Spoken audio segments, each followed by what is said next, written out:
Allez, on va se rendre en France. Plus de 200 patrons étrangers sont reçus aujourd'hui à Versailles. C'est la 8e édition de Choose France.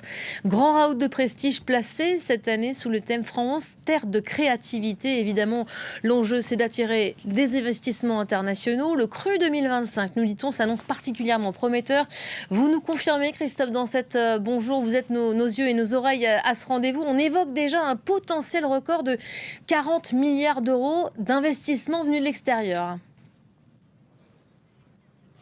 Oui, 40 milliards d'euros, c'est effectivement un record, plus que les 15 milliards d'euros qui étaient le record de l'année dernière. Alors dans le détail, c'est 20 milliards d'euros totalement nouveaux et puis 20 milliards d'euros qui avaient déjà été annoncés, promis lors du sommet de l'intelligence artificielle au mois de février, mais qui là sont confirmés et puis localisés. Parmi eux, on a toutes sortes de domaines, que ce soit dans la culture avec Netflix, que ce soit dans l'agroalimentaire avec Ferrero ou Mars, et puis dans la logistique, où on a un investissement XXL d'un groupe américain que le grand public peut-être connaît pas beaucoup, qui s'appelle Prologis, de plus de 6 milliards d'euros. Et puis on a un autre groupe américain qui investit de nouveau, il l'avait déjà fait l'année dernière, c'est le groupe Amazon.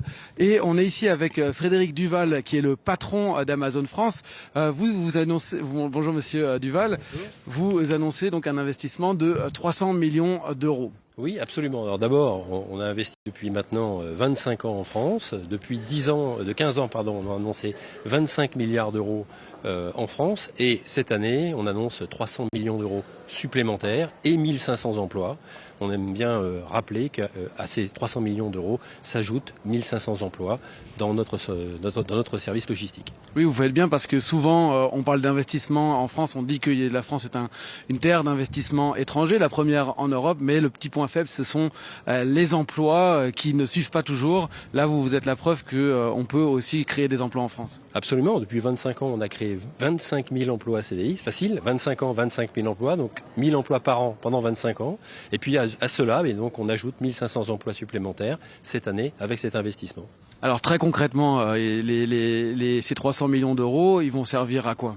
Ils vont servir à créer un nouveau centre de distribution qui va être dans le centre Val-de-Loire, une agence de distribution qui est en Auvergne-Rhône-Alpes, donc ça c'est dans nos chardons. Et puis on a aussi à côté de Amiens un site existant que nous modernisons, dans lequel nous faisons rentrer des robots et de l'intelligence artificielle. Et à cette occasion, en plus des 1000 emplois qui seront là-bas, on va créer 300 emplois supplémentaires dans ce centre de distribution.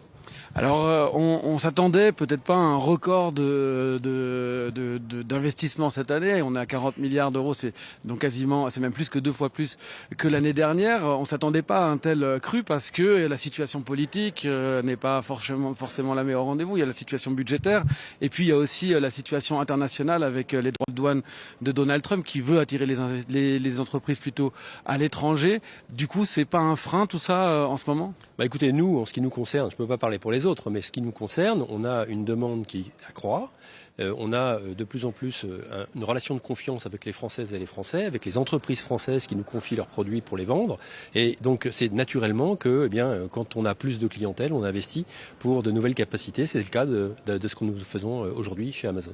Et l'atout de la France, ce serait quoi ? C'est son mix énergétique, ou il y a d'autres raisons qui font que vous choisissez la France plutôt qu'un autre pays ? Il y a la demande naturelle française, il y a le fait que la France soit au milieu de l'Europe et donc bien placée d'un point de vue logistique. Il y a aussi des Françaises et des Français qui sont bien formés, très compétents.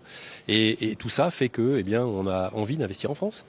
Et la vitrine de ce château de Versailles, de ce Choose France, qui est un rendez-vous annuel, vous étiez déjà là l'année dernière, est-ce que c'est un événement, une belle vitrine, quelque chose qui est important pour vous ? Oui, absolument, c'est une belle vitrine, et comme je le disais, on a lié une relation de confiance avec les Français et les Français, avec les entreprises françaises, et c'est l'occasion de Choose France de lier et de continuer une belle relation de confiance avec les autorités françaises, et de faire en sorte que on leur dise que oui, on a envie d'investir dans notre beau pays.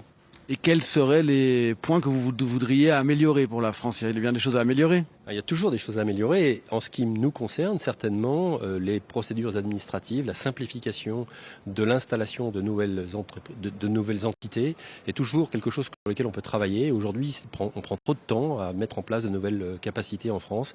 Il faut avoir un certain nombre de permis et les recours abusifs sont très très très embêtants. Et donc tout ça fait que on est plus lent à installer des capacités en France que ça ne l'est dans les pays adjacents tels que l'Espagne, l'Italie, l'Allemagne ou l'Angleterre. Merci beaucoup Frédéric Duval. Donc voilà, ici le sommet de Choose France, il a commencé déjà depuis ce matin. Le président de la République est en train d'arriver dans les minutes qui viennent sur le site du Château de Versailles. Merci beaucoup Christophe.